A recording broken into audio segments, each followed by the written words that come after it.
یہ سعید ابن مسیب سے صحیح سند کے ساتھ روایت ہے کہ جب ابو بکر کی وفات ہوئی اقامت علیہ عائشہ النوح، عائشہ نے اپنے والد کے وفات، ابو بکر صاحب کے وفات کے لیے اس نے گریہ کا اقامہ کیا عورتوں کو. فبلغ عمر کو خبر، فجاء نهاهن على النوح على ابی بکر، کا عمر آیا کہتا ہے ابو بکر پہ نہیں رو سکتے جی، منع. فابین ان ينتهين، عورتوں نے کہا کہ جی ابو بکر کی وفات ہوئی ہم روئیں گے. فقال لهشام ابن ولید اخرج الی ابنت ابی قحافہ، اس نے کہا ابو قحافہ کی بیٹی کو نکالو یہاں سے. ابو قحافہ کی بیٹی کون ہے؟ عائشہ ہی ہے نا، عائشہ بنت ابی بکر بنت ابی قحافہ، جد سے نسبت دینا.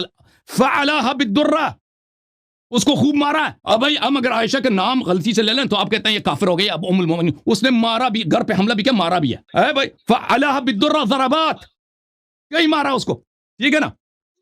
فتفرق النواح حين سمعنا، بعض لوگ کہتے ہیں یہ ام فروہ کو مارا ہے. ام فروہ بھی تو عائشہ کی پھوپھی ہے نا، اس پہ حملہ کیا.